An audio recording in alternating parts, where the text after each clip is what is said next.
welcome to the Saturday morning live stream here at the Garden Like a Viking headquarters, Zone 5B, 6A, Northern Indiana. And we have got a lot to talk about today because the season is in full swing. How many of you guys, let me know where you're at, where you're viewing from, and what the season has been like for you so far. So here, it has been actually a phenomenal season as far as weather goes. And it started out not good because it started out with 4 weeks of blazing hot and bone dry. And the plants don't like that, okay? Irrigating is not the same. So they didn't have a good start and it was real slow.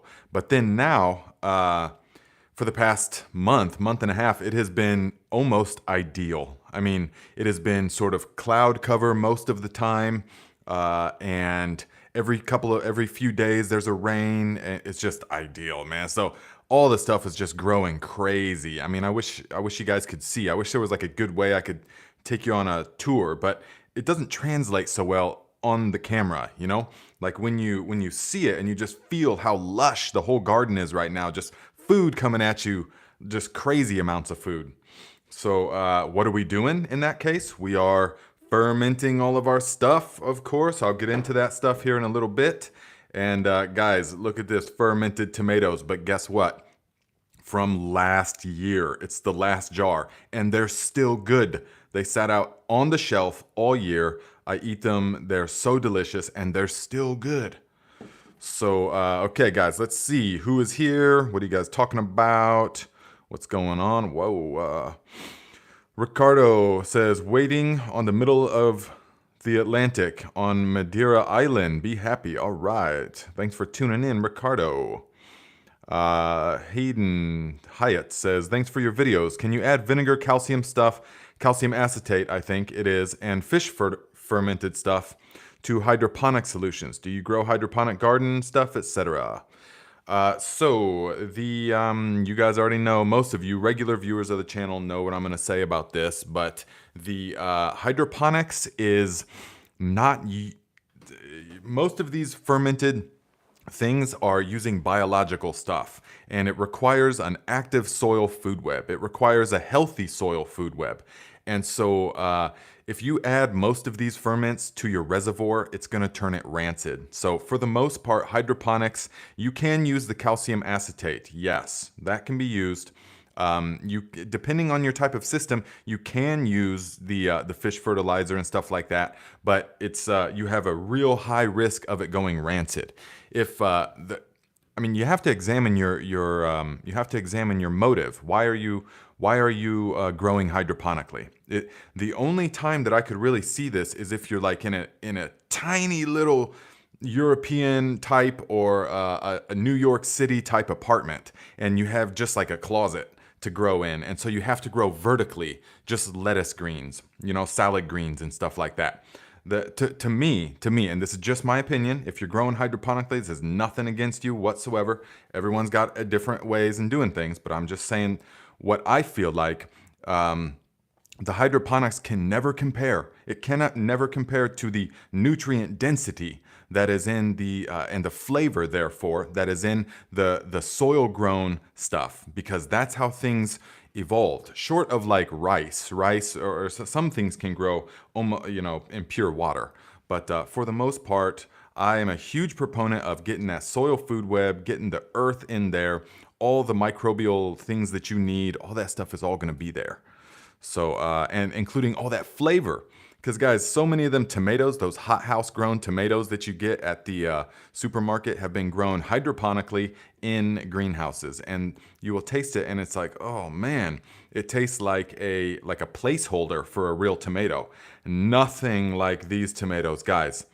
Look at this. Okay, here's a purple Cherokee, which still a little bit green on top, but don't let that deceive you. It's nice and ripe, Cherokee purple.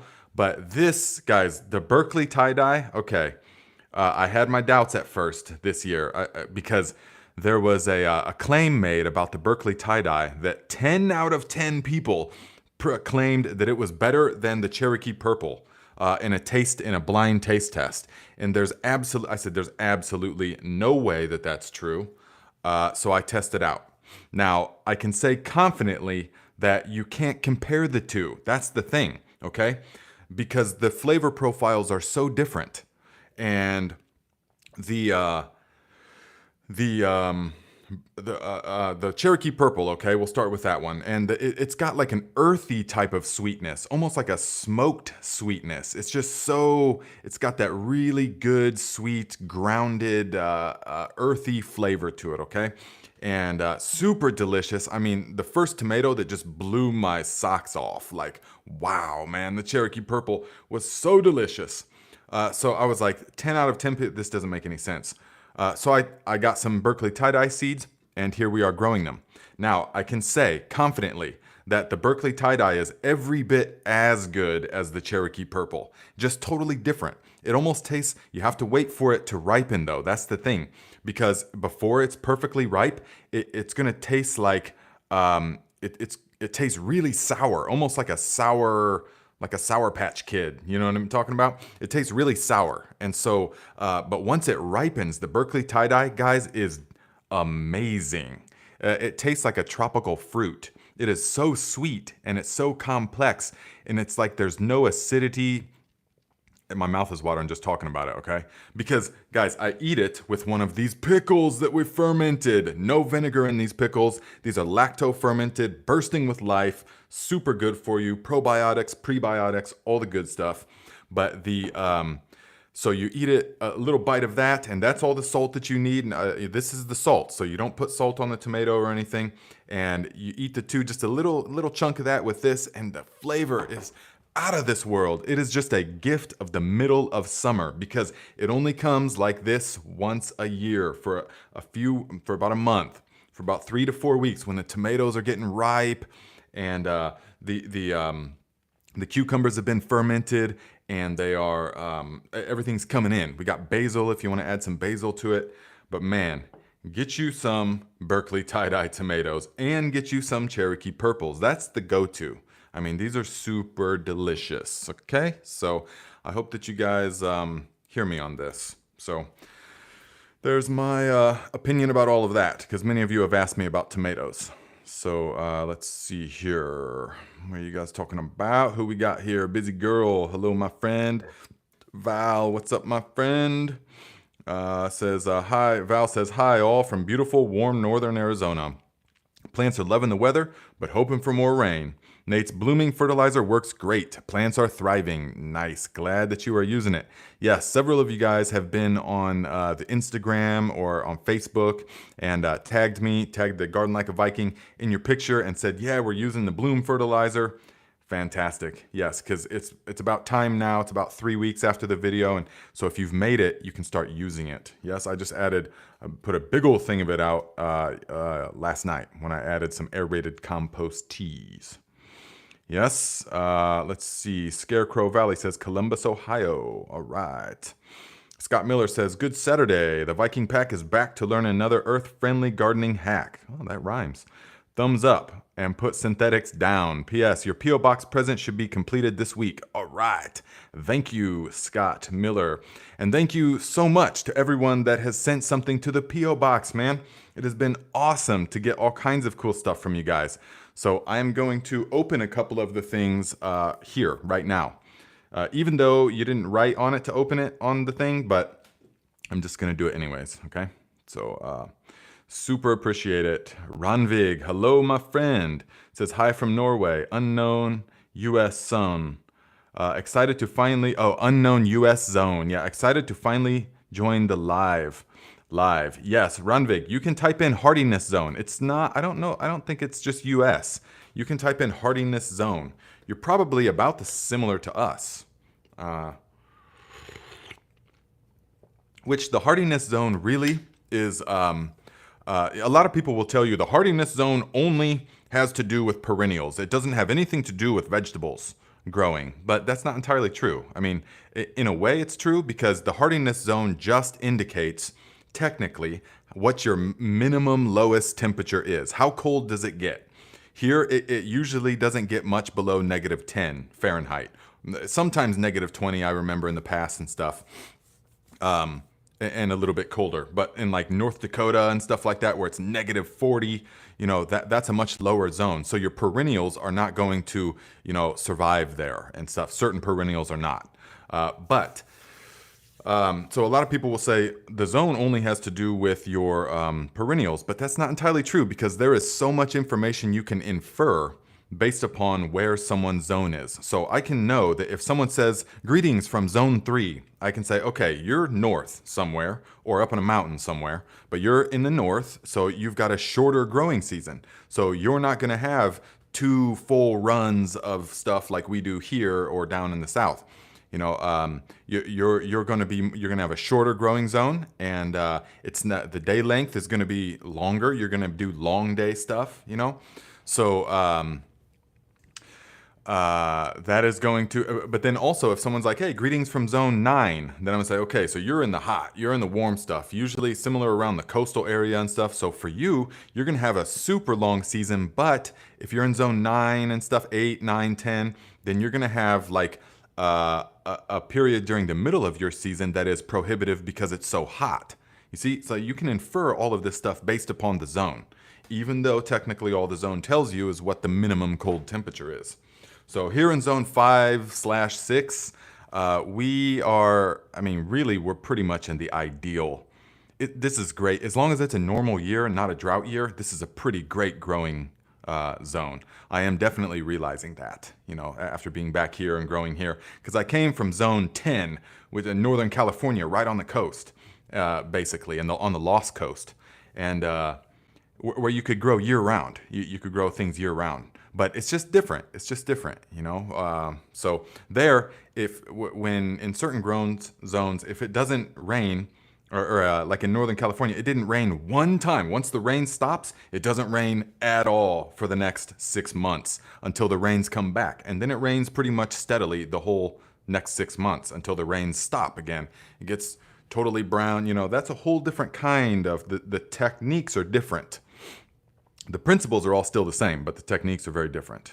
So, Osman says, hello from Nigeria. Hello, my friend. Grant says, talking about bloom fertilizer, banana hydrolysate, now smells like banana wine. Would alcohol be a problem? Be a problem with the plants, or...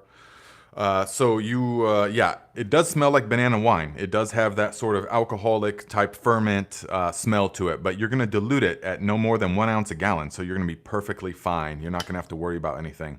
And with the bloom fertilizer, typically I like to stick it to the leaves, to the soil as a soil drench, but you can foliar with it as well. So,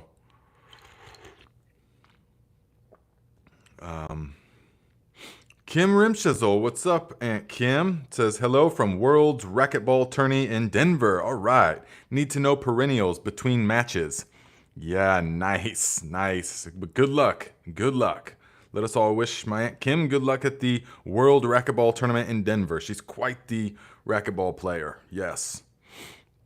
So glad to see you here. So Taylor says, good morning from Northern Colorado. VA Green says, bloom fertilizer really seems to be increasing hardiness and flower density along with aroma on my plants. Yes, it definitely will. It will do this. Because the plants are going to want the potassium and the magnesium, the calcium, the sulfur that is in all of the stuff. They're going to want that stuff in high amounts right now. So you can give it to them, guys, because now is the time when you're going to be switching off of the high nitro type stuff. You don't need to add the urea really anymore unless you got the fall garden going on. Then you want to add the urea and stuff like that because they will need the nitrogen. So here I've got one of my cabbages started up, and I like to start them in these 1 gallon pots, and I was going to do it online, or I was going to do it live, but I already cut it off. See, I usually plant 2 or 3 of the seeds in each pot, and then I will thin it down. So I just cut this one off. I thin it down to the strongest one so that we have this here. Now this is nice and big. It's in a 1 gallon pot, and so it is going to be, thrive. When we put it into the ground, this thing is going to take off. You can see it's nice and healthy. It's relatively able to defend itself against the butterfly, the cabbage worms. You know, I see a little bit of stuff on here, but it's not going to be a problem because this thing is going to be nice and healthy. We're going to put it into the soil here real soon, and it is going to explode. So we want them to be about this big when we go to plant them in. And it's not root bound because I got it in the 1 gallon. Because that's, you want to foresee, when you're planting the fall garden, you got to understand that it's based upon when other stuff is going to come out. And so you don't want it to, you don't want to sit there and have these tiny little plants putting them in there. You know, you want them to have like a nice head start. And so this is important, okay? So make them about, I mean, you want to grow them like this. So,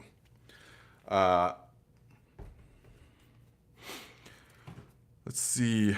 Amina Abdul says, can I use the JDOM method on large scale farming about 10 hectares?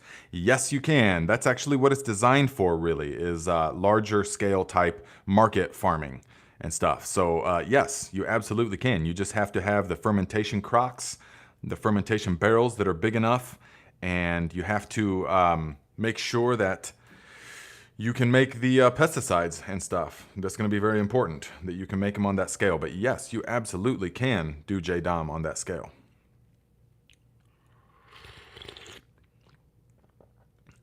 Let's see here. Teresa. Let's see. Once again, Nate delivers $1 million insight at no cost to us. So happy to have found this channel. Thank you very much, my friend. Yes. And you know how some people come into your life and at just the right time, and you find information and inspiration from them. So that's wonderful to be that person for somebody, but also it's wonderful to see, to be receiving those kind of people as well. And she is one of them in my life at the moment. So thank you. Let us see here. The Hayden says, at this time I don't have much earth ground to grow in, so I'm working to figure out how I can get as much of God's nutrients as possible into the plants. It's beautiful, really. Yes, yes, it is beautiful, really. And what we have to focus on in your case is to realize that the microorganisms are doing all of the work, and the plant is growing itself. So you don't actually have to grow the plant or do any of the work. All you have to do is make sure that the conditions are correct so that when the plant wants something, it is there. Yes? When it wants to form a relationship with the microorganism, it's there. When it wants to get a certain nutrient, it's there. This is what's important. So let's see here. Mark Smith says, sweet potatoes are all I have growing. Having to water daily. It's hot and dry. 9B, Louisiana. Only one rain in 9... What? Only one rain in 9 weeks? That doesn't sound like Louisiana I know. I mean, of course, I don't know it thoroughly, but man, when I was in like New Orleans and stuff, I spent some time there. It was like rained every day. It was like a little every day. But that's crazy. Are you 9 weeks? That is wild, man. So yeah, the sweet potatoes, really, guys, if you're only going to grow one crop and you're trying to survive on that crop, it'd be sweet potatoes. Because sweet potatoes, once they get established, they grow prolifically, especially in 9B. Then they will grow. Well, there might be a frost there. I think you still get a frost, but still, they're going to grow like crazy there because they like hot and humid stuff. But the sweet potato, once the vine gets growing, then you can eat the leaves. I've been sauteing the leaves. Maybe I can give you guys, maybe I'll do a video on how to saute the sweet potato leaves so it's super good, all right, in the stir fry, in the wok. And you can eat the leaves as it's growing, and then they will just put out more leaves, no problem. And then the tubers store all winter. The tubers store better than any other crop, period. Once you cure them properly, the sweet potato stores longer than any other crop, in my experience. This past year, I had some that were 2 seasons old, and I ate them, and they were still fine. They were still perfectly fine. I mean, you could tell that they were a little bit old. They got a little bit dry, but they were still edible after 2 years of just sitting in the basement. Link, what's up, my friend? Thanks for the arrowhead. He says, yes, I've been cooking up sweet potato leaves. They are yummy. Oh, yeah. Runvig says, blossom end rot. Boo-hoo. Is it possible to prevent in the green ones, or is all of them going to get it as they ripen? Something to do or harvest green ones and get a bigger fall garden. Okay, so if you have blossom end rot on the tomatoes, it is a combination of things. Number one, it is typically lack of calcium, but it doesn't necessarily mean that there's no calcium in the soil. It means that it's lack of available calcium, which can come from a number of different things. Stress, water stress. If it's not receiving enough water, tomatoes like consistent amount of water. And so they also like deciduous leaf mulch. So my tomatoes are mulched with the deciduous leaves and they are loving life. Grass clippings as well, but it helps to a thick layer of mulch. You keep it away from the stem, of course, but you want to get that thick layer of mulch all around the entire area of the tomato, because the tomato will put down roots real far out. And many of them are quite shallow, and so you want to keep it nice and mulched. And that's going to help to buffer from the dry and from the boom and bust moisture cycles, and that's also what causes them to split, is inconsistent watering. But then also the blossom end rot, so you can apply the wood ash fertilizer. Apply the liquid wood ash fertilizer if you have, because that's the fastest available to the plant. So apply the liquid wood ash fertilizer from the video that I've made and apply it nice and heavily around the roots. They will love that because that's going to be a very bioavailable form of calcium. The microorganisms can break that down very easily and can turn it into plant available nutrients, okay? And then you can also make the water soluble calcium. If you've made the one with the eggshells, okay, that is speeding up the decomposition of the eggshells by a decade or more, okay? Because contrary to popular belief, guys, eggshells virtually don't break down in the soil. Now, a lot of people are going to say, I sprinkle eggshells around my tomatoes and for to help with calcium and stuff. That's a myth. That's a gardening myth. It does not happen that way. It takes years for eggshells to break down naturally in the soil. It can take 3 to 5 years before it even begins to become available to the plant. It can take 10, 20 years before the eggshells are fully broken down, okay?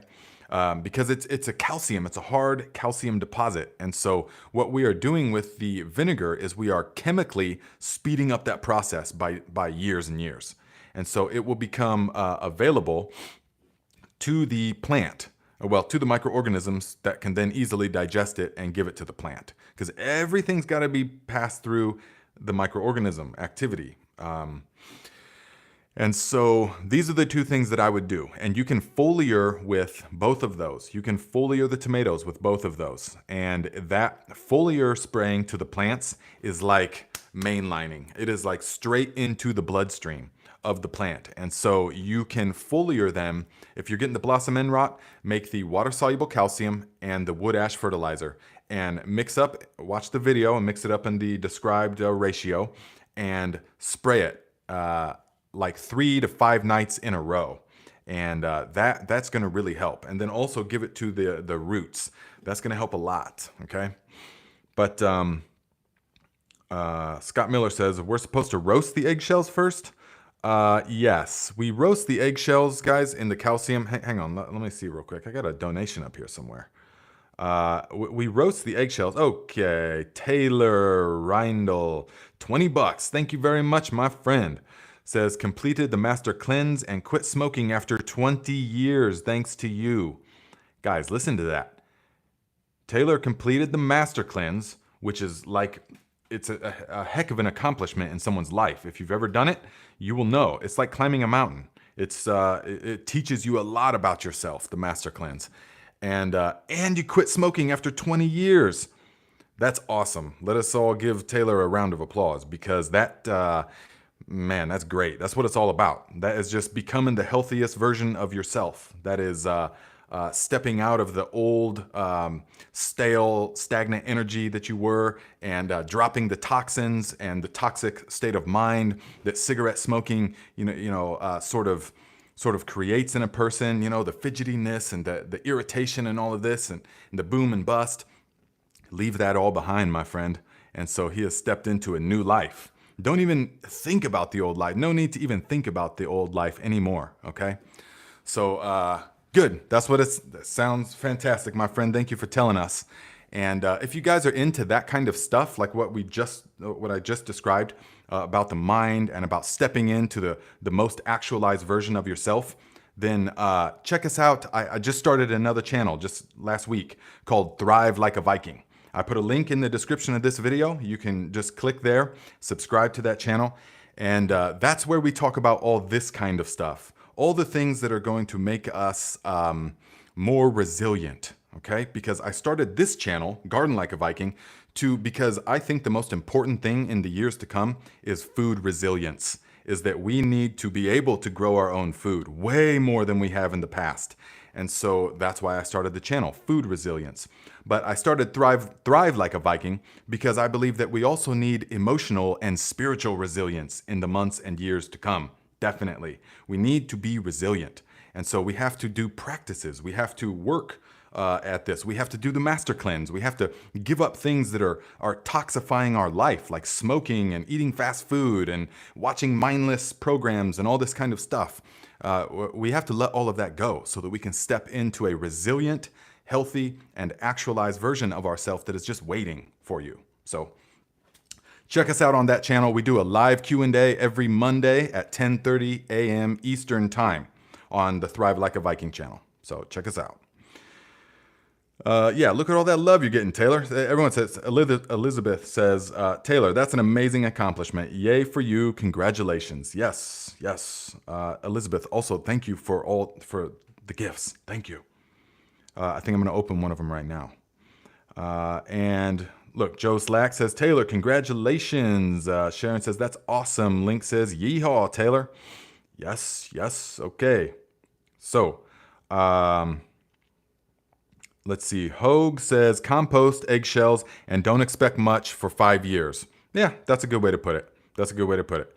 I mean, you can also just put them in a super long-term way. If you want your compost to be high in calcium, then compost the eggshells. I compost it because there's way more eggs. I eat so many eggs, guys. I mean, I eat the past 2 days I've ate almost 10 eggs a day. You know, I just love, eggs are the most perfect food that there is. All of the elements necessary for life are contained within the egg. You have to eat the yolk. You have to eat the yolk. Otherwise, it's just a false sense of accomplishment because all the vitamins and minerals and the good cholesterols that the brain needs and especially for men, they need that type of cholesterol and saturated fat to produce healthy amounts of testosterone. It's a precursor. And so all of that's very important. So you want to eat the whole eggs. But yeah, so I also compost a lot of them, and over the years it will start to become available. Yes, but for like blossom end rot, we need that stuff now. So we're gonna go ahead and make the water soluble calcium. Cookie Monkey says, thanks for the link. Just subbed. Just got new blood work results after coming off pharma. Starting fermenting and more raw fresh. Can't wait. All right. Good, my friend. Good, my friend. So then you will, most of you guys are going to be, I shouldn't say most of you guys, but most people, okay, are deficient in the microorganisms. Their guts have become destroyed by what is called SAD, S-A-D, the Standard American Diet. And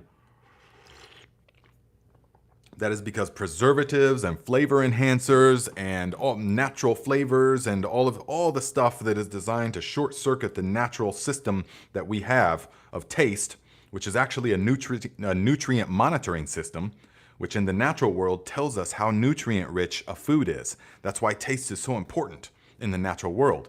But the modern industry has hijacked this mechanism of the mind and of the human body and short-circuited it with all the man-made chemicals so that we're addicted in many ways to all this stuff. And this has super detrimental effects. Don't let anyone lie to you and tell you that it's not that bad, because it is. It really is. And so what you need to do is begin by fermenting all your own stuff. So we are going to ferment these cucumbers. All right, we call them pickles, but don't think of like vinegar pickles are not the same. Okay, I hate to tell you that if you guys are making vinegar pickles, nothing against you or anything, but that is a dead substance because the vinegar is meant to sort of kill everything else.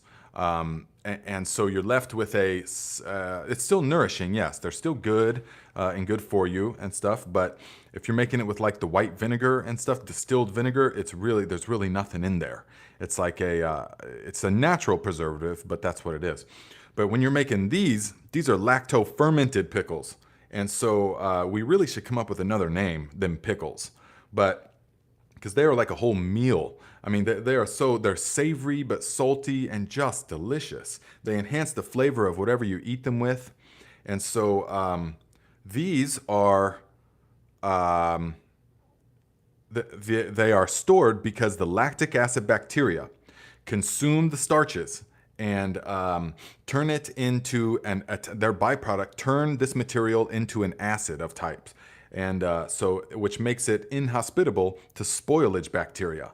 And so that's why we want that's why we want it to colonize the jar so that it will not spoil and we can have these for many months.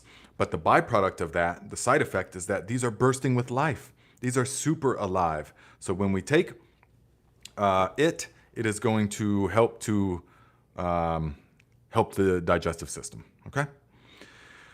Let's see here. Hogue says, I grew 60,000 squash bugs this year. How do I curtail them next year? Ooh, well, yeah, that's a good question, my friend. What is it? Brian says, I sent a box. It doesn't have to open on live. It doesn't have open on live on it. Forgot you can open it live if you want. Much love, my Viking friend. Oh, I'm going to open it live. It's sitting right there. So I'm going to open it live. Don't worry. Yes, because I remember you said that last week, so I got it.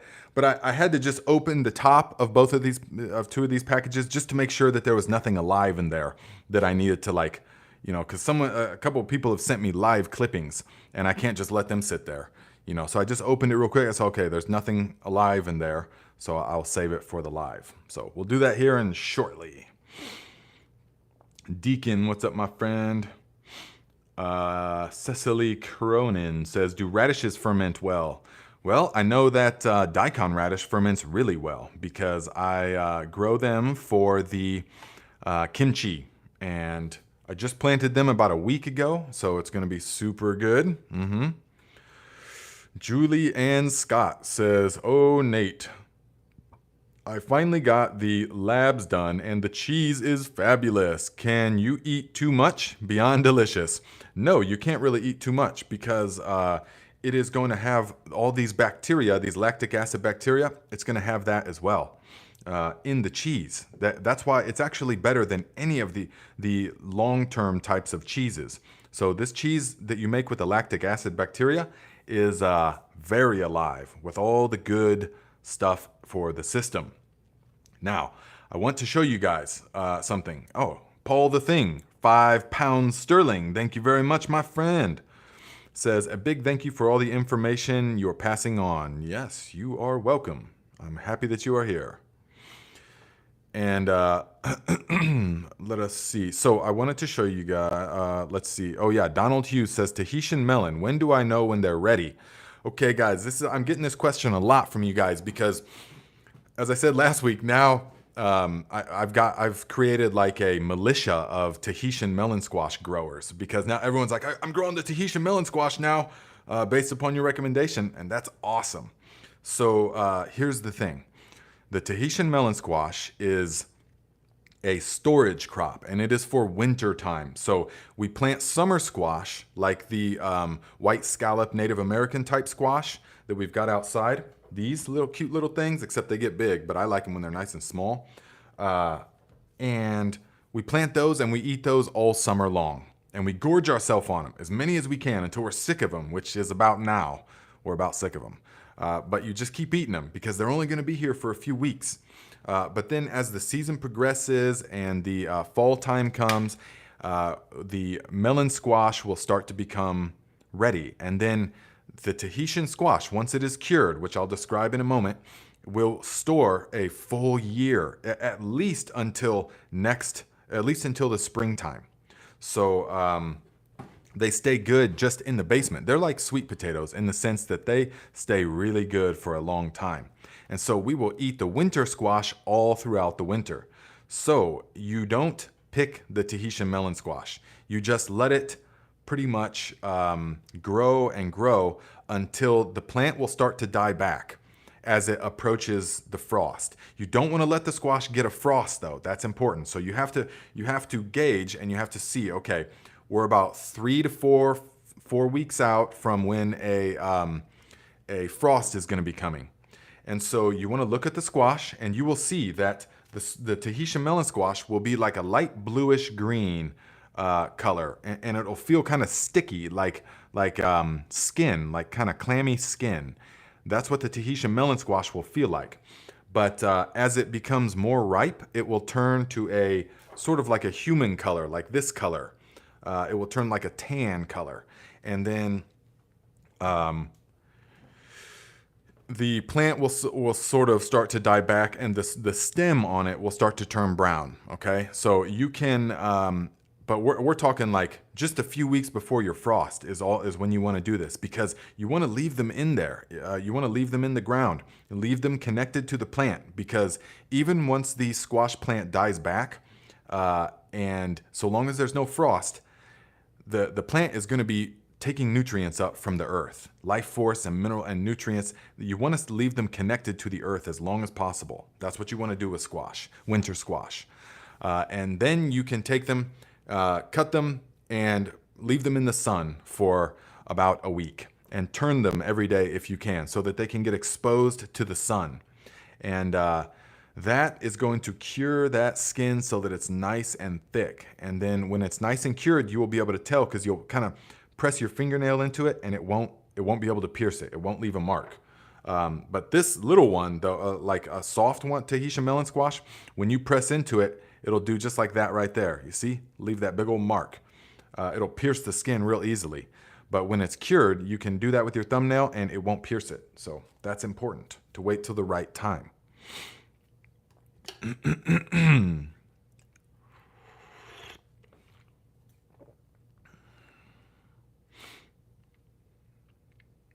Let's see. Hello, Moondust. Hello, Reefer Madman. Cecily Cronin says, my lab cheese makes lots of cauliflower cheese. When out of season, use a higher greens or beets with the cheese sauce. Okay.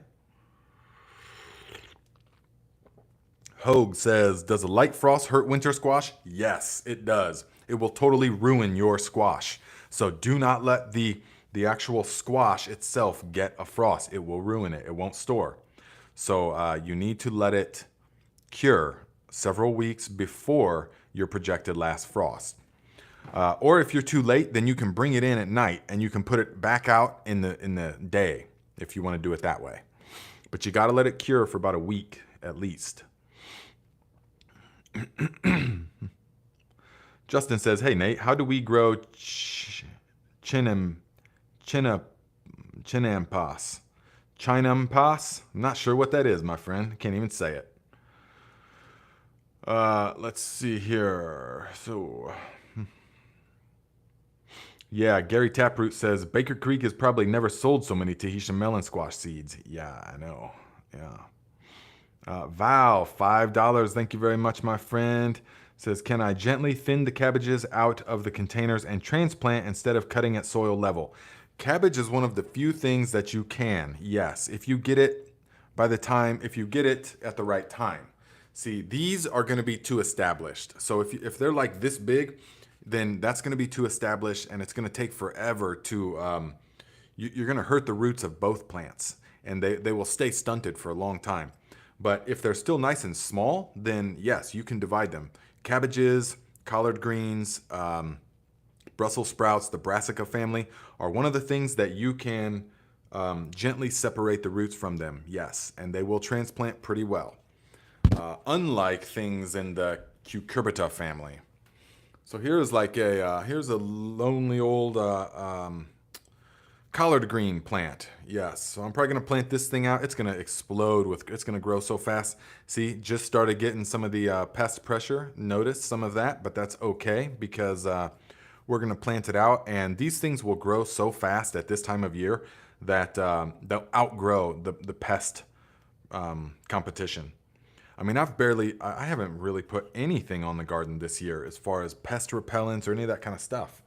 Just because I only put stuff on the garden if you absolutely have to.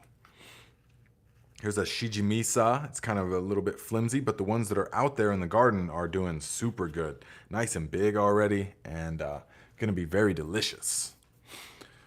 So, Julie Ann Scott, $25. Thank you very much, my friend. Says, Nate, your sweet generosity to share your astounding garden wisdom is a huge blessing. Thank you. You are very welcome, Julie. Thank you for the contribution. I appreciate that. And I wanted to say, so you were talking about the cheese, and so yeah, that brings me to the lactic acid. So many of you guys have said, man, I'm having all kinds of issues with the rice wash, and the rice wash is not, it turns rancid before it turns sour. And so we don't want to use it if there's mold on top and it smells foul, like rancid. You don't want to use it, all right? You need to use it, the rice wash, only at the right time when it goes from smelling like rice to smelling like soured rice, a little bit like feta cheese maybe. Then you want to use it right then. It stays like that for about a day or two. So you want to keep smelling it. It's the only way you can tell is by the smell. And so that's when you want to use it. Now, if you have access to raw milk, then here's what you can do. You can take the raw milk, leave it out at room temperature, and after about 5 days, it will look like this. There was no rice wash water. There was nothing used in this.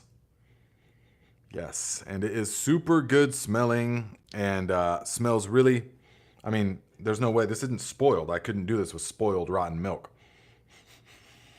See, it just smells super good and fresh and clean. And this is how you do it. With raw milk, you don't even got to use rice wash water. Just let it separate naturally because it's already got the lactic acid bacteria and all kinds of other good stuff in it. Yes, clabbered milk. That's what another thing they kind of call it. But here's the thing. With this kind, it doesn't produce, because the milk hasn't been homogenized, it's not going to produce the same type of cheese. This is only ever going to be like a crema fresca or fresca, whatever you call it. Like a fresh cream cheese. You can definitely, I'm still eating this for sure, but it's not going to produce that hard layer of the harder, more solid sort of like feta cheese, okay? Like it will if you're using milk from the store, because milk from the store has been homogenized and pasteurized. And so in the pasteurization process, it kills so many of the natural enzymes. And these are like protease and lactase and lipase, all of these enzymes that help break down protein and lactose and the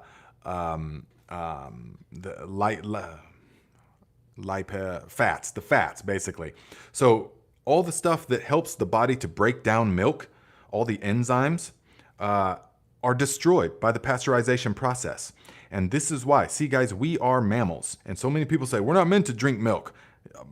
Yes, we are. We are mammals, which literally the translation basically means of the teat.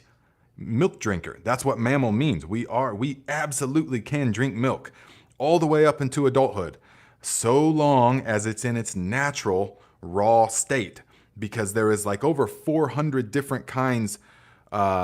Wait, I'm getting that confused with the fat molecules. There is many, many different kinds of enzymes that are in there that help the body to break it down and assimilate. And so that's why we want the raw milk. Pasteurized milk is a toxin to the body. Raw milk is a superfood to the body. So you absolutely can drink raw milk. Very good for the body. Very easy to digest, full of good fats and proteins.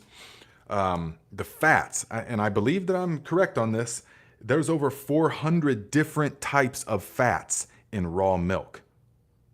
Okay? So all these different types of fat molecules. But the homogenization process is Basically, the homogenization, so you see the milk from the store, it's got pasteurization and homogenization, both has been done. The pasteurization we just talked about heats it up, kills all the bacteria, kills also all the enzymes that helps our body to digest it. That's why so many people are lactose intolerant, even though we are mammals, milk drinkers. So switch, if you're lactose intolerant, switch to raw milk. It might be a little bit of a process, but you will see that you can drink milk. You can have it in your life, and it will heal your system. But the homogenization, what it does is it takes all of those 400 different types of fat molecules and forces them through a really fine, like a membrane, and it breaks them apart. It breaks them apart through like centrifuge and a couple different processes. So it breaks apart those fat molecules so that the milk doesn't separate. That's why they homogenize milk, so that, because natural milk, the cream always rises to the top. How many of you guys remember that Randy Savage promo? The cream always rises to the top. And but that's not like appetizing for people at the store. So they homogenize the milk and it breaks apart all those fat molecules. Well, it also makes it really difficult to digest. So that is why, but it also produces a different type of cheese. So you'll see with the store-bought milk that it produces a much thicker layer of more dense cheese. And so, you know, that's what we want. I mean, that's what you want if you're going for the cheese, because the raw milks, look how much lactic acid bacteria serum there is in there. I mean, tons of it compared to the small amount of the cheese solids. And all you got to do is just let it sit out at room temperature, guys. Super good. Yes, you can drink this. Yes, you can eat the cheese. There's my passionate rant about milk, okay? Don't let anyone tell you that the human being is not supposed to drink milk, because we are. It's in the definition of what we are. Alberto, $10. Thank you for your gift to us all, my friend. You are welcome, my friend. Thank you for the contribution. I appreciate that. Five Dog Farm, what's up, my friend? Good to see you here. It says, amazing. We have raw milk. Cow recently gave birth. Ooh, yeah. I didn't know this could be done. What can we use the liquid for? The liquid is the lactic acid bacteria serum. So I think I saw, okay, guys, Five Dog Farm. She's got well, I know for sure on Instagram, because we interact on Instagram and stuff. She's got a good account where she's doing all kinds of stuff, takes you along on all kinds on her journey through her homesteading process. So you can check her out.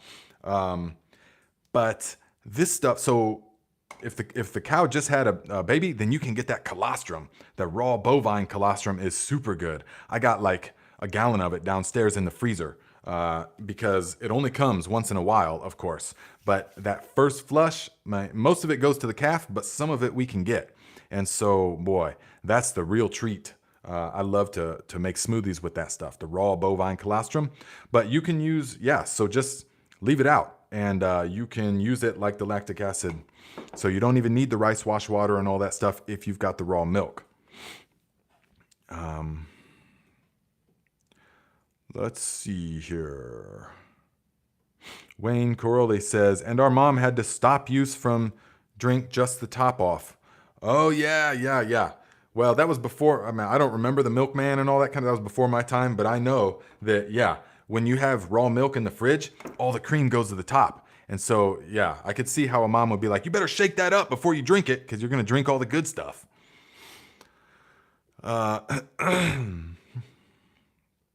Ms. P says, remember the story Heidi when she helped heal Clara with raw milk, mountain air, and loving friendship? Oh, absolutely, man. Is that the, what, that was like from a documentary, right? So, Printer Bear says, raw milk is medicine, heals the gut. Yeah, see, so you guys already know. But for those of us that don't, yes. TC, oh, okay, yes. Had a donation that I missed. Is that right? Let's see here. Jody Forzani, $10 Canadian. Thank you very much, my friend. Says, thank you for your gift to us all. Or wait, did I read that already? Yeah, I think I might have read that already. Thank you, just thank you guys. Even if I missed the tip somehow, then I appreciate it. So let us see here. Now, a couple of things. Guys, if you are, here, I'll talk about a little bit of stuff for a minute. Now, this company, Fiskars, usually makes some really good stuff. And they're like, hey, here's some good gardening shears. And give us a review. And guess what, guys? Here's my review. These are absolute garbage.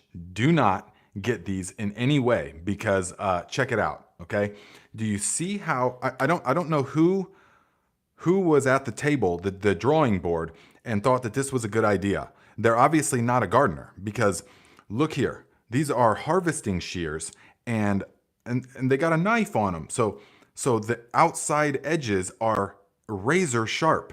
And here's a saw, a serrated blade on that side. Okay, so it seems like, oh, that might be good. It's actually not good because, and look how fat these things are. When you try to get in someplace and you try to cut it, you're nicking all the other little, you're destroying anything that this blade touches is gonna slice right through. Like if you're trying to cut off a stalk of celery or a stalk of collard greens and you accidentally nick any of the other ones, now you got a huge gash in the other one. This does not make any sense, okay? So if you see these, don't waste your time or your money getting these kind with the double edge thing. I can't think of one instance when this would be useful, okay? So no, instead you want to just get some things, just get these little things like this. These are Corona, but you can also get other brands or whatever. But I'm just saying, I'm not sponsored by any of this stuff in any way. I'm just showing you guys, I actually don't take sponsorships. And so and this is stuff that I use. And so these tiny little things right here, this is what I like. Because you want to get in there and just boom, boom, boom. Just these tiny little fine cuts. And you see, this is not sharp and they got that fine little point. That's what you want for getting in there and cutting off little things like that. These are more like it. Or if you want to harvest something, then big things like these. You know, I like these. Boom, boom, you know.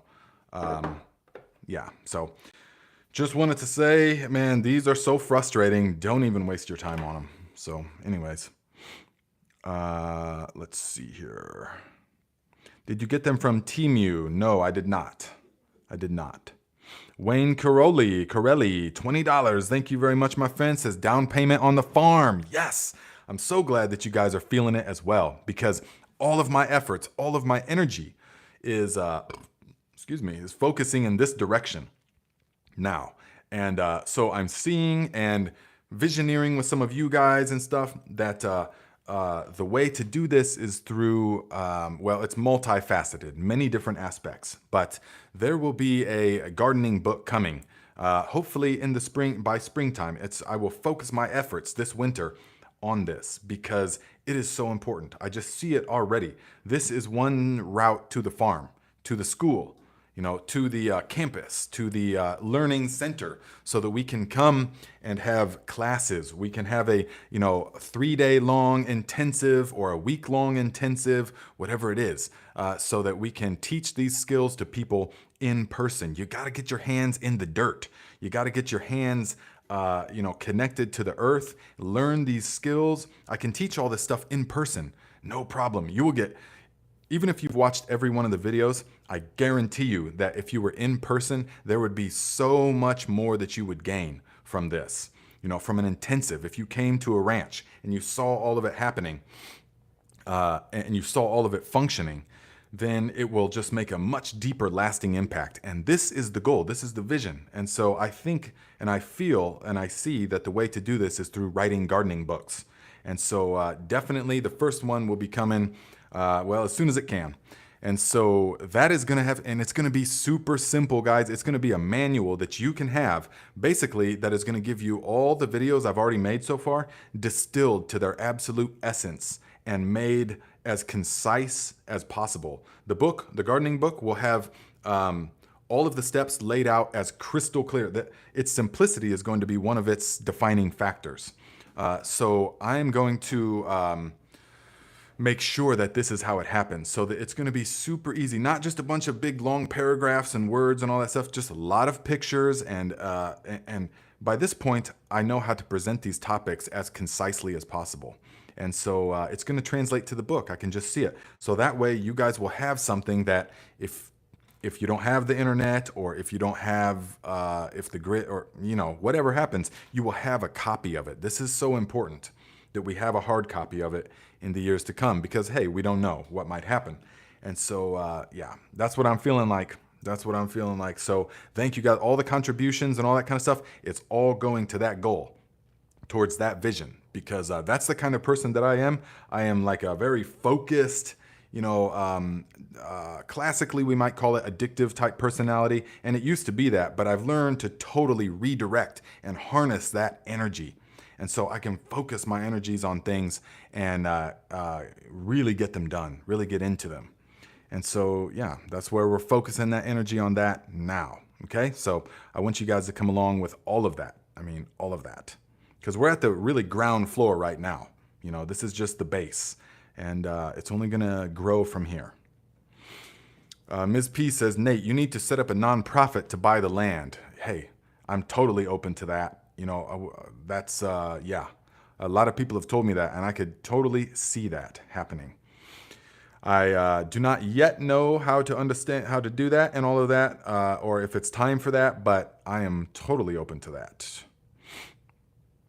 And Teresa says, awesome contributions to making the farm a reality. Wayne, Alberto, Judy, Julianne, Val, Lisa T, Paul. Yes, look at all these people that are all feeling it, all seeing the vision as well. This is important, guys. This is important. So let's see here. Joe Shaklisi says, where do you get bull's blood beet seeds? Where do you think, guys? Where do you think I'm going to say I get the bull's blood beet seeds? Baker Creek. Yes, Baker Creek. But only because they got wonderful genetics, wonderful shipping, and I've never had any issues whatsoever with them. And so that's why. But they actually don't have a sponsorship program or anything, not even an affiliate program. So they're not paying me to ever advertise for them, but I just believe in them that much. And I want you guys to have the good stuff. So, but you only initially get your seeds from a company, and then you save your seeds. The video I just made, you save your seeds year after year, definitely. Let's see here. We saw let's see.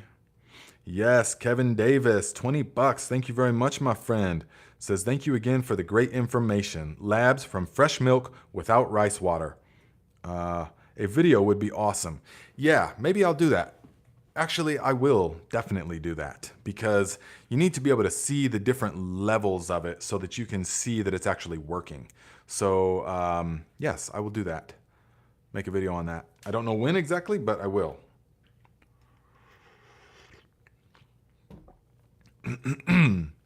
Pritam says, outstanding to hear about the book. That will be so helpful. Our garden is thriving and abundant based on what we learned here. Much gratitude. That is awesome, my friend. Thank you for sharing. And listen to that, guys.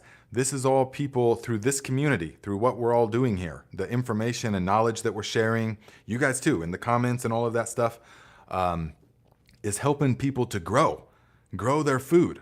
I mean, one of the most essential things that a human being can do is to grow their food. I mean, procure their own food. I mean, what more important thing needs to happen than the food, okay? So this is just great to hear about this. Everybody is growing, and guys, I get these kind of messages all the time about hey, look at this picture, hit me up on Instagram, tag me on the stuff, you know, mention me at Garden Like a Viking, use the hashtag Garden Like a Viking, also on Facebook.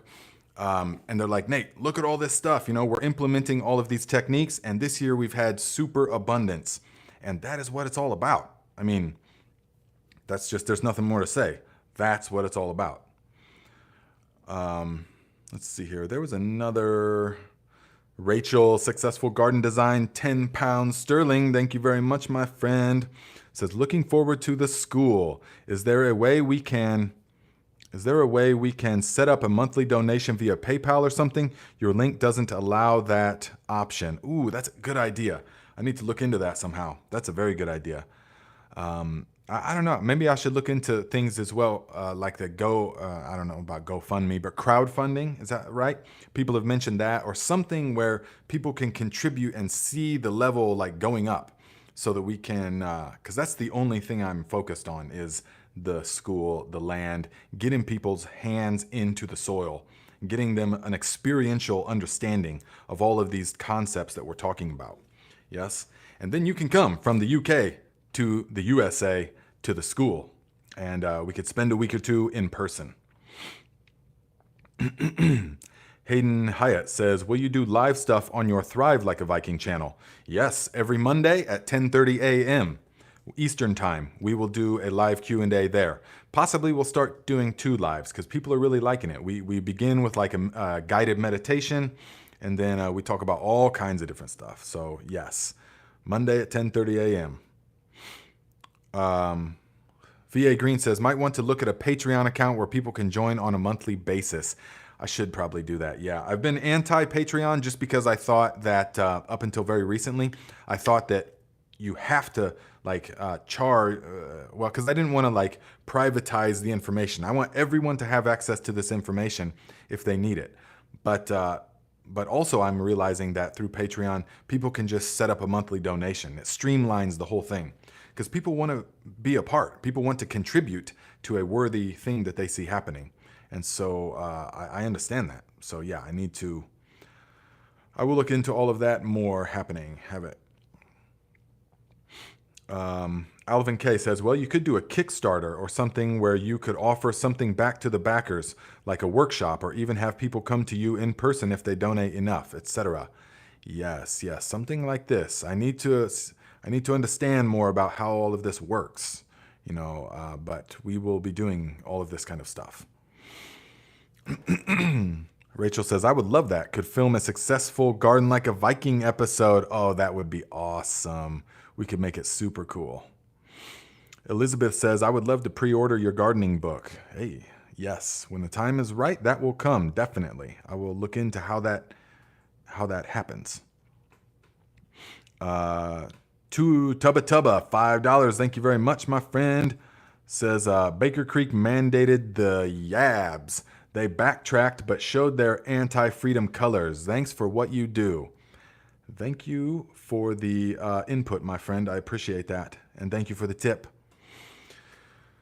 So Alvin K says Kickstarter, Indiegogo, etc. Okay, yes. See, there's so much to know, but that doesn't deter me. That doesn't even daunt me or faze me in any way. It just makes it so that I know that you have to, because I know, based upon traveling the world and life experiences, how India has a saying, how do you eat an elephant? One bite at a time. And this makes perfect sense. This is how you do anything, is that you one bite at a time. So you just, okay, what's the next little thing that you got to do? Okay, do that. What's the next little thing you got to do? Okay, do that. And then it's done. The elephant is eaten before you realize it. Hayden says, I was thinking yesterday that you could write a great book. Oh, thank you very much. Yes, I think it would be great. Let's see here. Danielle Patron says, can I use the whey from kefir making in a similar way to labs? I have excess whey. Well, I am just going to be getting into the kefir making process. I mean, I witnessed it before, but I will be getting more into it soon. But based upon my understanding of it,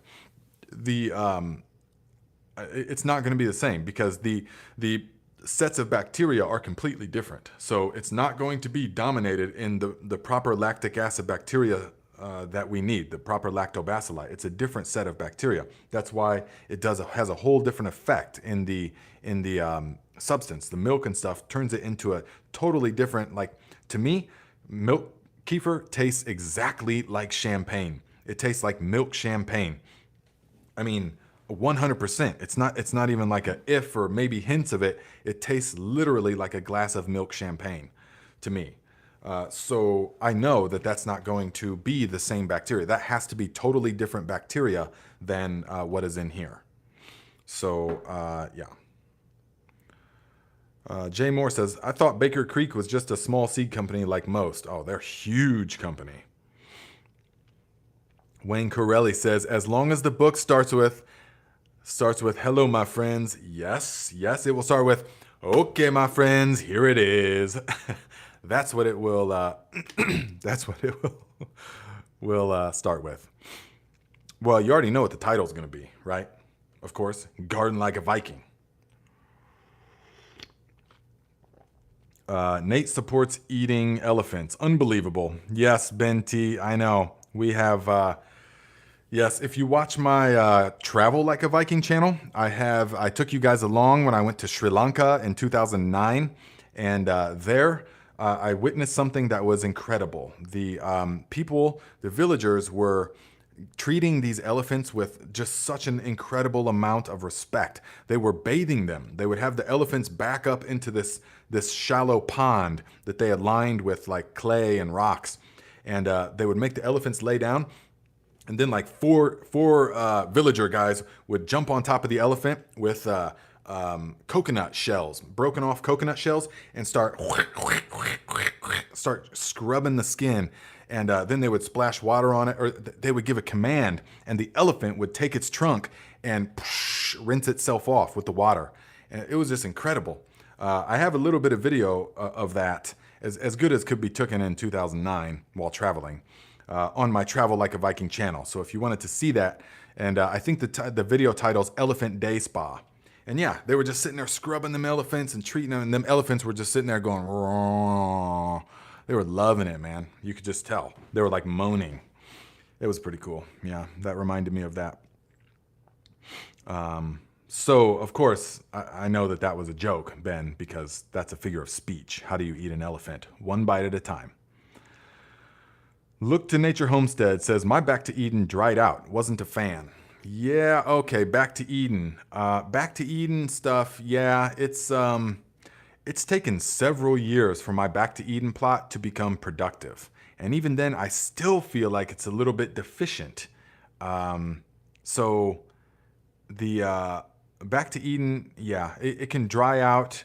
I don't have enough experience with the Back to Eden to be able to say definitively. I just have 2 small Back to Eden plots. And but in the future, of course, we will experiment heavily with all of this and be giving real-time video updates and all of that. But for now, I'm not that into the Back to Eden just because I've got grass clippings galore and deciduous leaves. In my opinion, deciduous leaves are better because they will actually really retain a lot of moisture. And they don't tie up temporarily quite the nitrogen. Mom General, $10. Thank you very much, my friend. Says, I started my fermented cucumbers following your instructions. They smell good, but the yeast growth on top is starting to look fluffy like cotton. I used purified water and fermenting weights. Help. Okay, so look at this, guys. Thank you, Mom General. Here is the fermented scapes, the fermented garlic scapes. Do you see how crystal clear the water is now? Everything is settled. Everything is fine, except up here. There is, and here I've used a fermented weight. And guys, these fermenting weights are actually kind of a joke. I can't recommend them to you because look at how, do you see the shape of this? How it's, how it tapers inwards. So it's glass, smooth glass, and it tapers inwards. And so as soon as it gets slick, you can't possibly grip it. I mean, I've spent too much time trying to get these out of jars. You know, it needs to be tapered the other way so you could grab onto it. So look out for these kind of things. I don't find these useful because for what I just said. But yeah, okay, so look, you can see here the, I don't know if you can see it on there. Do you see? This is the yeast bloom. And so it kind of broke up now. But this is the yeast bloom. It's a white sort of substance, and that is not going to be a problem. It is not a problem. It gets a little bit fluffy. All different kinds of stuff happen. All different kinds of stuff can happen in the ferment. So long as it's only the white, fluffy stuff, you have nothing to worry about. Let's see. Okay, there's none on this one yet because I just started it the other day. but you can see, I don't know if you can see the bubbles rising to the top, but you want to see bubbles. So Mom General, if you see fuzzy gray stuff or black stuff, gotta go. You did something wrong. Probably not enough salt. Here's what usually happens, guys. Listen, is that people say, oh, 2 tablespoons, because I give the recipe in my video, and 2 tablespoons of salt, oh, that's too much. I'm going to reduce it because we think that salt's bad for us, natural sea salt. So they'll reduce it. And then they'll say to me, Nate, I'm having problems. I see brown mold, or I see gray mold, or I see black mold. Okay, well, describe to me your process. And then they'll describe to me, well, we are on blood pressure medication, so we didn't put so much salt in there, because they're under the illusion that's what makes the blood pressure high.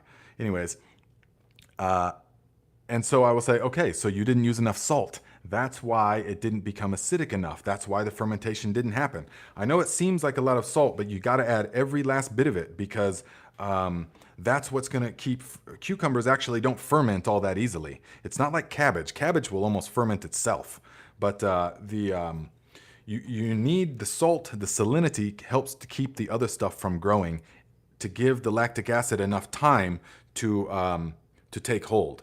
And so make sure you used enough salt, but so long as it's just that fluffy white cotton candy, nothing to worry about. Sometimes the yeast bloom is super white and fluffy.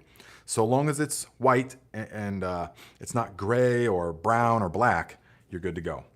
But as soon as you do see the gray or black, throw it out. Start over. I know. Let's see here. So Deacon says, I can only donate likes and positive vibes. Hey, that's wonderful, my friend. I appreciate that as well.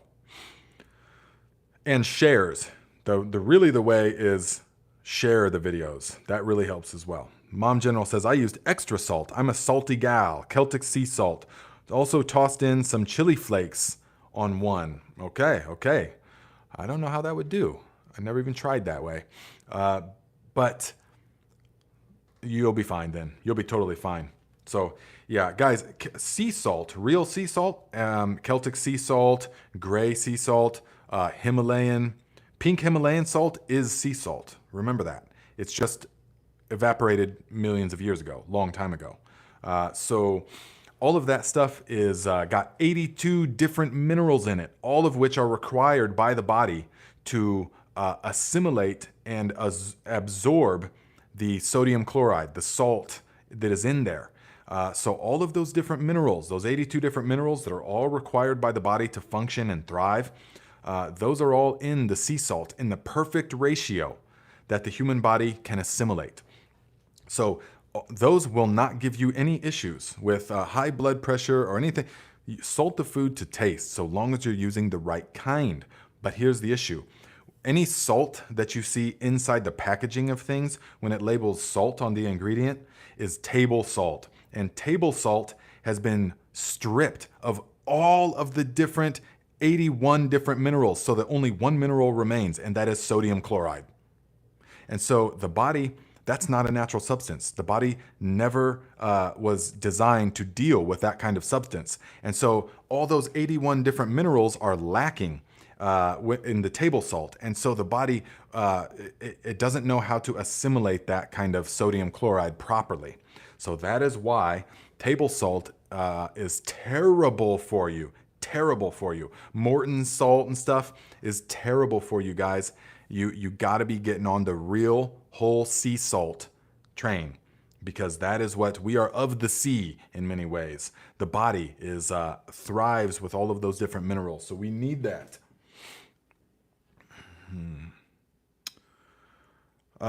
Let's see. Look to Nature says, how do we know when the mother stollards are ready? Okay, so you can eat them at any time if you want to eat them fresh, but the mother stollards are a dry bean. So typically with dry beans, you plant them and you just let them go until the end of the season. The plants are totally died back. The plant will die back itself, and it will start to die, and the pods will turn crispy brown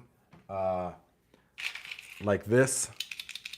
They will turn crispy brown. Here is some Alabama butter beans that I wanted to show you guys why I'm never growing them again. Because the Alabama butter beans, they grow And how many of you experience this? They grow and then they hang like this. But then once they get to a certain point, instead of just staying there like the mother stallards do, they will, let's see if I can make it happen. Do you see that? You see how it just popped all the way over there and fell off? That's what they will do out on the vine. So it's obviously a mechanism that the plant has to develop to spread the seeds. But every one of the pods, I grew them 2 years ago, and every one of the pods, when I went out there to harvest them, was split open like this, and the beans were all over the floor. I said, that's kind of ridiculous, so I'm not ever going to grow these again. So, but short of the Alabama butterbean, I don't know of any other bean that does that. So the mother stallards, you just let them go until they're totally dry, and then comes the fun part of getting them out of the shell. But you can, the way I like to do is just put them all into a pillowcase. And then you can just smash on the pillowcase and dump them out that way. I'll make a video on how to do that. But yeah, that's how you do it. Okay. Dawn Gilcreasy, $20. Thank you very much, my friend. I appreciate your weekly contribution the past handful of weeks. And I believe I see you there on Mondays as well. Is that right? You subscribe to the new channel, the Thrive Like a Viking. So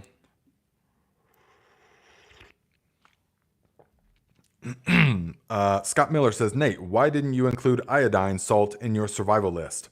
I can tell when I'm low on iodine, you have to have it to survive, don't you?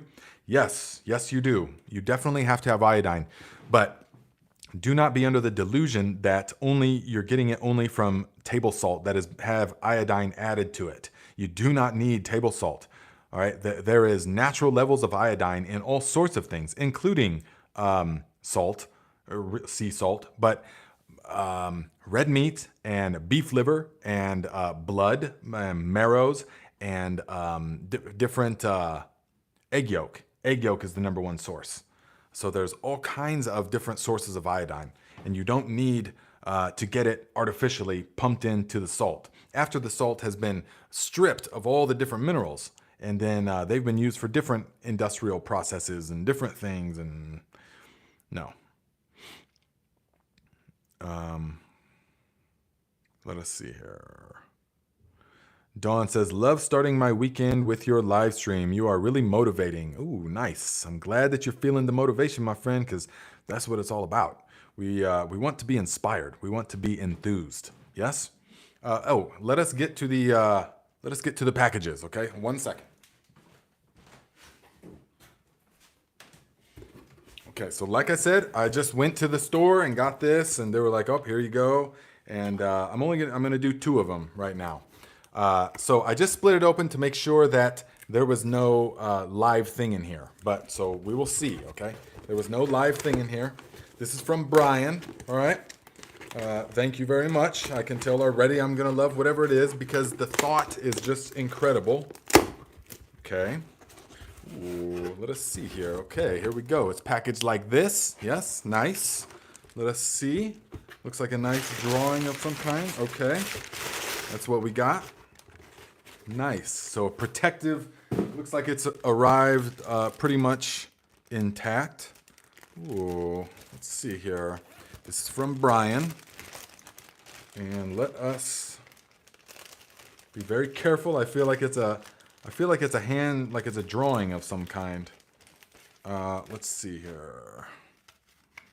And what is this? Okay, I think that this is just a toilet paper roll and a paper towel roll. Very good, very clever of you. Yes, packaging like this. Let us see here. Okay. Ooh, I want to be careful with it. Okay, very good. And ooh. Okay, my friends, garden like a Viking. Nice. Thank you very much, my friend. Look at this. Super cool. Guess where that's going? In a frame, up on the wall. Thank you very much. Man, you guys. Okay, my friends. So obviously that's going to be a catchphrase. That's going to be a slogan. Okay, my friends. I like it. Definitely. And that's a proper Viking kind of knife as well. Even though the Vikings didn't wear horned helmets, it doesn't matter. It's the concept. It's the image when people think of the Vikings.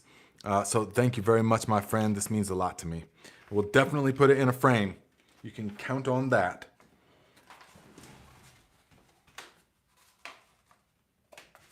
And then there is, of course, a letter, but that's a little bit personal, I feel like, so I will read that by myself. Thank you, Brian. And let us see here. Now, I don't know if Elizabeth wanted me to open this. I'm just going to open it a little bit online. Because some people are like, some people don't want to have their name out there or anything like that. They just want it all to be in private, and that's perfectly cool. I understand that. So, wow, okay, thank you. A handwritten letter with a little bit of donation inside.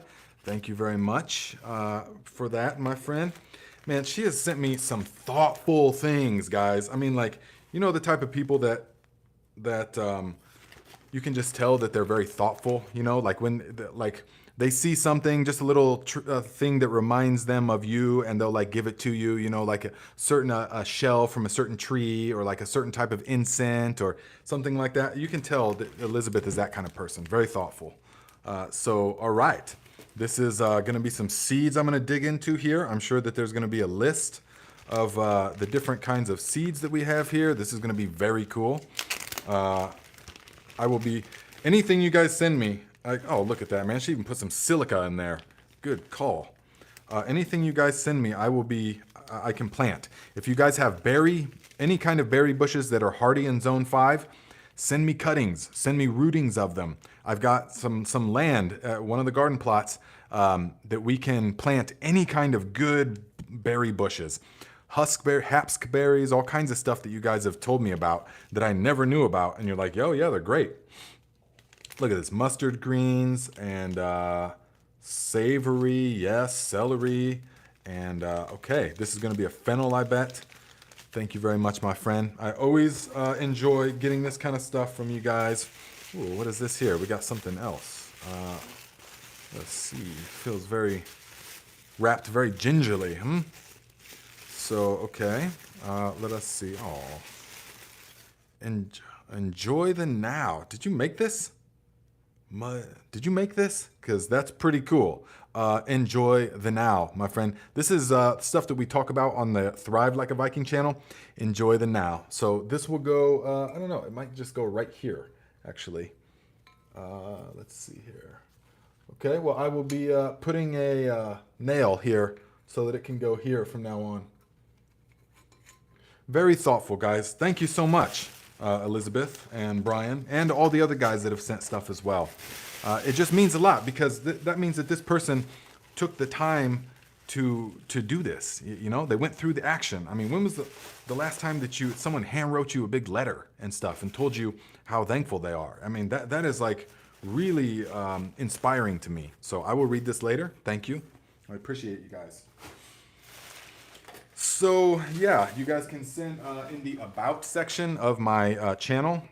You will see the P.O. box, and send whatever you like. You can send it, and if you want me to open it on the air, you can put open on air on the outside of the box. Otherwise, I may or may not, So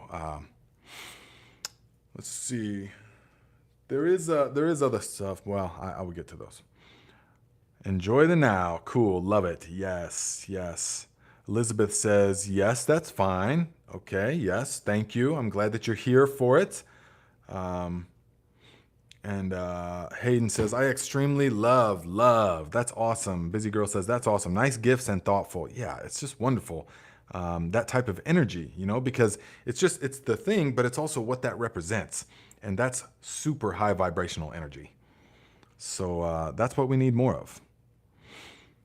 Busy Girl says, Nate, at least it's a strong image. Could have been flowers and butterflies. Yeah, you're talking about the horned helmet? Oh, absolutely, I agree. Yeah, that's why it's going in a frame and up on the wall. But yeah, I am working for the logo and many different people and many different things. So yeah, it might have to, it's going to probably end up being something with the horned helmet. I know. I know. But it's just what people think of. I mean, it immediately says Viking, Jay Moore says, Hascap is honeyberries. Okay, yes, I have heard that. TC, working on it, Nate. Hascaps and currants. Yes, I'll take it, guys. Raven Black Crow says, make posters. Yes, that would be cool. Lisa T, sea salt under the tongue can wipe out a headache. Yes, definitely. Deacon, that was cash. Nice. Oh, yes. Oh, a number of you guys have sent me cash in the mail. I mean, it's just super cool. When has that ever happened in life? You know? So, yeah, all of that kind of stuff is very inspiring to me because it takes effort and energy and all that stuff. And so when you see an exchange of energy like that, it's just a really good feeling. So, yeah. Yeah, look at all that. Says Val says, nice drawing. Ken says, that's super cool. The drawing. Yes, yes, yes. Good, good, good. So here's another thing that we are going to be doing. I don't know if you guys like mustard, but I'm thinking about, because I want to do more cooking videos, because that's really, I mean, I'm as passionate about cooking as anything, you know? And so there's so many different recipes and ways of preparing the bounty of the garden. Now, a lot of people have been like, no, you should start a separate gardening channel, but I just can't have so many channels at this point yet. But I think that it's perfectly relevant. What do you guys think? I think that having recipe videos showing how to cook, like the Grill Your Greens video that I put out a couple weeks ago, I think that kind of stuff is exactly in line with gardening, this type of gardening, survival gardening, you know, food security gardening. Because how many of you grow stuff that you don't really know how to prepare? You love growing it. Lots of people. I'm in correspondence with thousands of people now. And so I know that people are like, yeah, you know, we grow it, but then my family doesn't eat it. Or we don't really know, how do you eat this? You know, they just love growing it, but you got to know how to eat it. And so the cooking is so important. That's why I feel like I'm going to do more of those this winter. If you haven't already, watched the video I put out like 2 weeks ago, Grill the Garden, how to cook your garden greens like a 5-star chef. It is super good. But that's only just the tip of the iceberg, guys. We do so many. I cook from scratch every day, and it's the focal point of my life, meaning that food and the growing of it and the harvesting of it, the preparing of it, the eating of it, all of that, the sharing it is just such a big part of my life now. It wasn't always that way, but so with all that being said, there's going to be like one recipe with cabbage, guys. I will show you how to make cabbage in a way I guarantee you've never had it before. Almost guarantee that you've never had it before. It's so good, and you will have people saying, what was that? How is that even? I've never tasted that. Okay, because you only get stuff like that at super high-end restaurants if they're in the know, you know. So I will show you a way to prepare it. But one of the things that you're going to have to make, a prerequisite to preparing the cabbage steaks, is the homegrown, stone ground, fermented mustard, okay? So I think I'll make a video on this for you guys. I use the mortar and pestle, of course, because the mortar and pestle, and I'll explain this in the mustard video, is the way to go because, well, I don't know, yeah. I don't know if you want me to explain it right now, you know, but it's the mortar and pestle is so important for food preparation, guys, because think of flavor as little balls, like water balloons, stacked on top of each other in the cells, okay? The flavor is in the cell, and it's like a little water balloon. The cell is, and all the juice is contained in there, all right? Now, and they're stacked on top of each other. And so when we blend something, it slices through a lot of those, all right? And some of them get broken open and the flavor is there, but many of them just are not sliced open, and so they remain. But when we use a mortar and pestle, we are smashing these little balloons, these little spherical balls of flavor. The cells, we're smashing them, and it's like they're bursting. And so it literally makes it bursting with flavor when you use a mortar and pestle. So I use it any chance I get. But definitely this is true for the fermented mustard. And it's a process, you know, but it's fermented and it stays good for a long time, and it is so delicious. And you can customize it in so many different ways. So it's still fermenting right now. It's got a couple of more days before it's ready. So, Miss Bulldog Fishmaster says, how long have you been growing the pothos? They are amazing. I have pothos, but they are slow growing. Okay, so maybe you saw the video that I had, turn your house into a rainforest, because I show you all the pothos, and they've only grown more since that time. And I've had these about 4 years, these pothos, about 4 years. And in that time, they've grown at least 30 feet, at least 30 feet. But I go over all the specifics, I think, in that video. And I tell you that if you want long vines, you have to make the plant reach for it. The pothos is designed to seek out the light. The pothos evolved under the jungle canopy. And so whenever it sees a little pocket of light, it will grow towards that so that it can then become its own separate plant. And so you can utilize that tendency in the house, and you can put it opposite of the best light source. So then it will seek out the light. If you just put the pothos right in the window, it tends to not want to grow away from the light source. So it's not going to vine out really long. You want it to reach for the light. So that's one of many, many tips. Ari Marley says, I would love to see more cooking videos. Okay, good. I think most of you guys are into the cooking videos. Matias, hello, my friend. Says, mustard on potatoes is very good. Oh, yeah, very good. Especially this good stone ground stuff. With the mortar, it just boom, boom. All the flavor is exploding.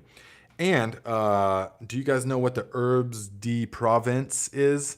It's like a combination of herbs, but we make our own, of course, here. A little bit of summer savory, thyme, rosemary, whatever you have that is available, we can utilize that as well.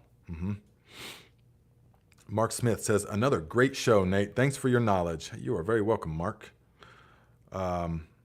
Ms. P says, at this point, I'm guessing that the electroculture was a fail. Guess what? The next video, next week, is going to be the electroculture video. Okay? So I will show you and then give you my final thoughts and philosophy on the electroculture. And that will be coming next week as the main video. So you can look forward to that if you guys are interested in the electroculture. But see, because I couldn't just plant it and then 5 days later say, guys, look at everything that's happening. Or even 2 weeks later, you can't even know, because I know that plants they have like personalities in a way, based upon so many different factors. And so you need at least 8 weeks, 10 weeks. But now I can say for sure, okay, beyond any doubt, what the results are, okay? So,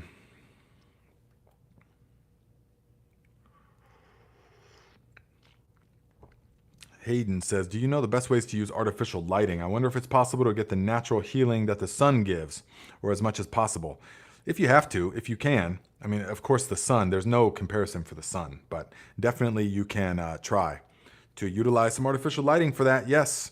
When I used to live in Northern California and get the, I would work in the off-season. Well, we would grow outdoors and greenhouses, but then in the winter we'd grow indoors, and I would literally get sunburns because I'd be in there working so long.